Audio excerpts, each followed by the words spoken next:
Hi there. Thanks for joining again. McHouston for 3rd Congressional District of Nebraska, this upcoming May 14th, 2024. Today we're going to talk about Social Security / entitlements. I do a lot of research on different topics and issues I talk about to find out what's wrong with each one of these issues and what needs to be improved.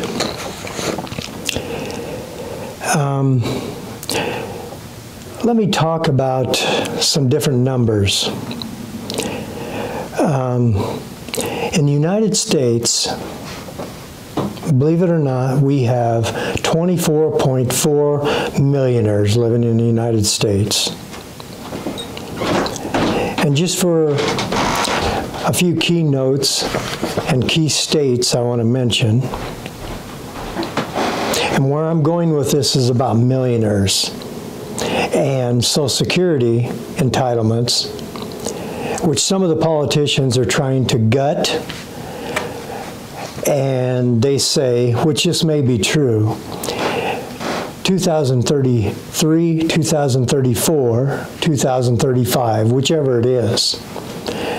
They say they're going to have to pay 25% less in Social Security benefits to recipients. Let me say something about that. Don't even touch Social Security. Don't even attempt to touch it, which a lot of Republicans are trying to do.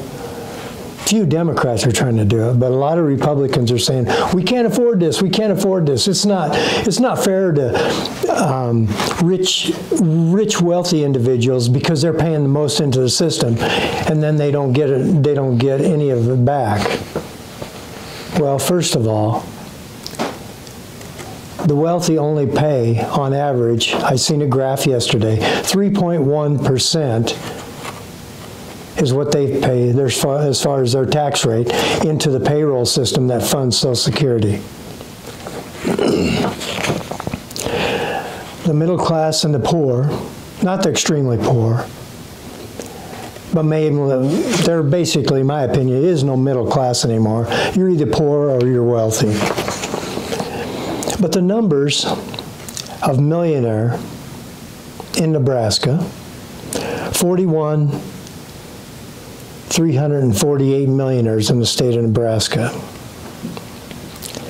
California, 885,255. Again, 255,000. New York State has 479,000. And lastly, state of Texas, 566,578. Don't tell me there's not enough money to fund Social Security. We don't have to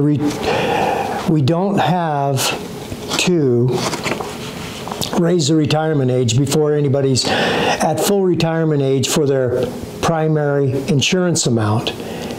The key word is their insurance. It isn't a government handout. It's insurance, primary insurance that President Roosevelt, which everybody seems to forget about everything about the New Deal and all that kind of thing, what he and Congress back then set up to take care of old people, retired people. And as the years went by, in different administrations, they added disability insurance, different other type of programs, Medicare, Medicaid, all those different kinds of things to take care of people. But you got the rich arguing. Now keep in mind those numbers I talked about, millionaires in this country, specifically in those 3 states, not including Nebraska. Nebraska has the least pretty much. Well, maybe Mississippi does. The total population of the United States is 200,000, which would be 3.28 million people in the USA. Out of that, now get this, out of that, we are ranked number 1 in the world of millionaires. Isn't that something to be proud of? Oh yeah, we have the most millionaires in the world living on our continent. But then again, you hear the rich say, oh, don't tax us, don't do this, don't do that, that's not fair. Well, how is it fair that the rich take away from the poor? And how is that fair that the poor, not extreme poverty, but I'm talking poor, mainly people like me, the common man, and the common woman, and families trying to raise a family and raise children, paying more than millionaires pay in taxes? The Social Security fund gets funded through payroll taxes. 6.1 out of the employee's paycheck and 6.1 from the employer, for a total of 12.2%.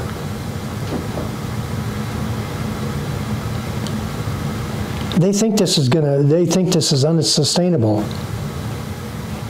Well, here's one of my proposals.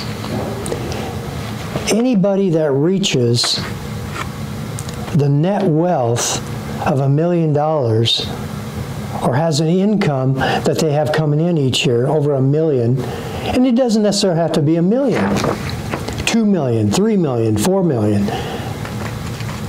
This is the minimum, $1 million. That's counting $1 million and above, which are billionaires and things like that. And they pay way less tax than we do. So don't tell me the money's not out there to keep this system going, because it is. And 52% of the population of the United States depends on Social Security for income, including myself, eventually. So don't tell me it's not going to be there, because I will not vote to cut anything. Matter of fact, I will vote to increase the benefit at least $200 a month. And you got these people in Congress just lying out their asses, because get this, they work for corporations. They work for the wealthy.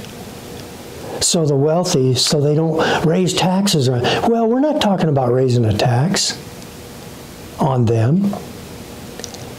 We're talking about removing that cap, because I don't know if any of you are aware of this. This was a couple of years ago even. I'm sure they've raised that cap just a little bit, because that benefits the wealthy. $162,200 is the cap a couple of years ago, which after that amount of money made, you no longer are subject to the payroll taxes to fund the Social Security system. What I'm talking about doing, either removing that cap or raising that cap to where if you make $5 million, anything under $5 million, you pay the standard tax, which is self-employed, 12.6, or excuse me, I'm sorry, 12.2. And if you are employee, that is paying payroll tax. You still pay the same payroll tax. But a lot of middle-class people, poor people, they make nowhere near $160,200 per year. So they're constantly always getting taxed. Unless they make almost nothing, then they don't pay no tax. But then you're talking the poor. That's what I'm talking about. Remove that cap. That way you got more people paying into the system. Anybody that makes over $160,200, they got plenty of money. That's the way the system's set up. It's to set up to where it benefits the rich and the wealthy. And these corporations, that's a subject for another video. They almost nearly pay no tax. There's so many loopholes in the tax system that they pay no tax. How much tax do you think Jeff Bezos pays? How much in taxes do you think Elon Musk pays? Warren Buffett said it like it is too. There's different strategies you can use to reduce your taxes. I don't have anything against that. But when it comes to corporations, especially for small business, I don't have anything against that. But when it comes to large multinational corporations, they have the best accountants that money can buy. Just like anybody that is convicted of a crime. If they got plenty of money to actually be defended by some of the best law firms in the country, they're probably going to walk away scot-free. And that's what a lot of these rich, wealthy individuals and corporations use. And accounting.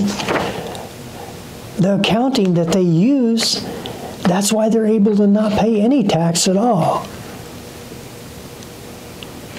But getting back on these numbers, do you know what percentage of the population would be subject to what I'm talking about?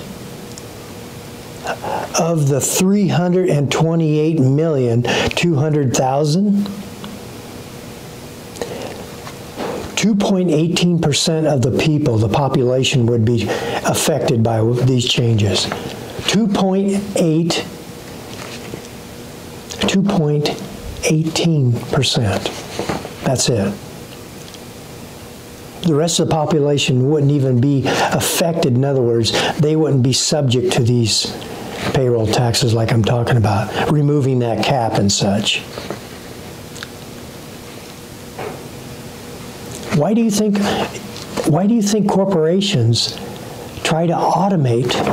I'm talking corporations, I'm talking franchises. You go into a fast food place. Now you punch your own order in there, and that takes your order. That gets rid of that employee, that Koziak or whatever it's called. That takes care of that employee. So the employer no longer has to pay the payroll tax. Because, get this, I'm a businessman as well. I was subject to employee payroll taxes. So as a businessman or woman, he or she has to pay payroll taxes, a portion of the payroll taxes. The employee has to pay half, and the employer has to pay half. Just like where I work right now. I work as a welder, a common man. My employer pays that tax, I pay the other half of that tax, the payroll tax. So that's why you got employers trying to get rid of as many employees as possible, because employing an employee for a company is their most largest expense. When you're talking health care, when you're talking Social Security payroll taxes, all these different things add up. But a lot of these things are actually expenses for the business, so that's classified as an expense. It's deductible, and it should be. But if they can get and use automation to do what the employee used to do, that saves the employers a ton of money. And then on the other side of that coin,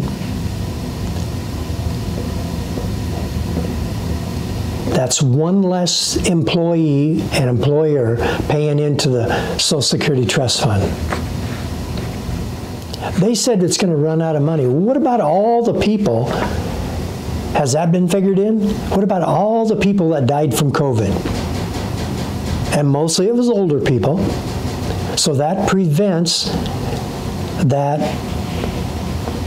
being applied and benefits being drawn off the Social Security Trust Fund. They no longer have to pay them people anymore. And talking about raising the retirement age. They say, oh, we're living longer. Yeah, the rich are living longer. But the poor aren't living longer. The middle class aren't living longer. They're having to work 2 jobs to even make it today. Yeah. I had somebody tell me, oh, you get so excited. You get so excited about politics. Doesn't someone need to get excited about politics?